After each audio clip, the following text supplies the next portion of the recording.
to the market in 70 years, a delightful two-bedroom cottage with 10 acres of woodland on the Cornish bank of the Tamar in an area of outstanding natural beauty.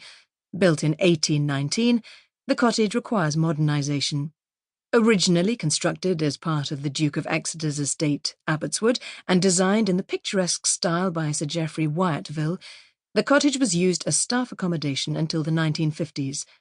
The dwelling consists of a large reception room, a kitchen, a pantry, a family bathroom, and 2 double bedrooms.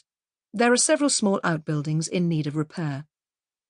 The 10 acres of woodland rise from the banks of the Tamar and up the hill behind. The wood consists of native and several large specimen trees planted following the plans of noted landscape designer Humphrey Repton. The cottage is reached by a permissive drive along the Cornish bank of the Tamar, accessed after crossing Horsebridge when approaching from the north. The Royal Inn was closed, and the few houses about were in darkness. The sound of an engine grumbled in the distance. Theo saw a vehicle's headlights tracking across the wide floodplain on the Cornish side, picking out 2 boxing hares. Such a thrilling sight. She hoped that their courtship would be successful. The dual beams of light left the hares in peace, and she watched as the vehicle came closer. Jumping in her car, she put the lights on to signal the driver. It couldn't be her saviour in the form of a rescue repairman, because the thing approaching looked more like a decrepit Land Rover. It would be her luck, with her car and trailer obstructing the bridge, to encounter an old farmer on his way back from a night on the town. The oncoming vehicle pulled right up to the bonnet of her car, and a tall person climbed out of the driver's side. The shape loomed in silhouette.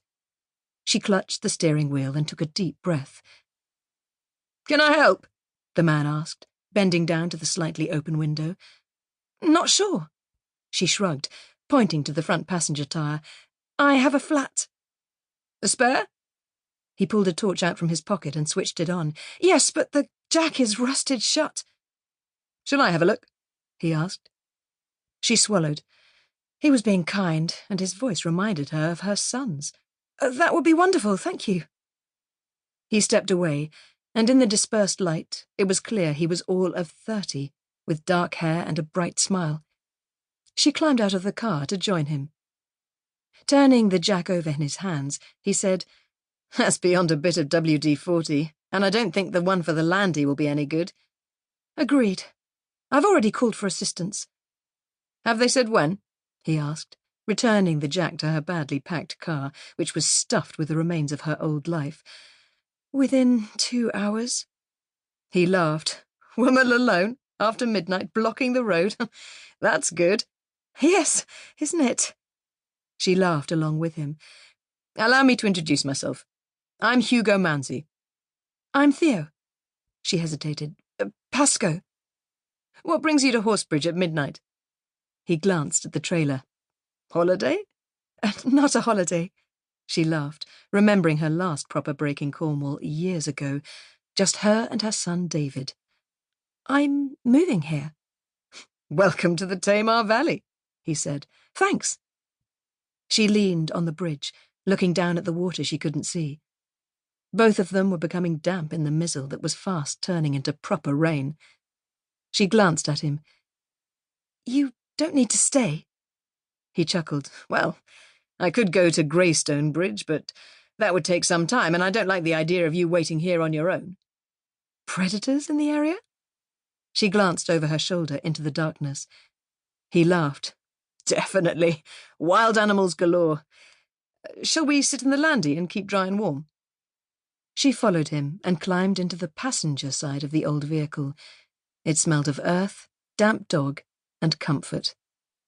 Weary, she closed her eyes and allowed herself a moment to relax.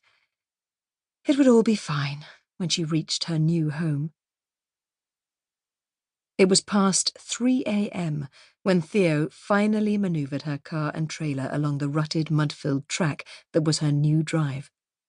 In spite of her exhaustion, she kept her eyes wide open, peering through the heavy rain, looking for Boatman's cottage.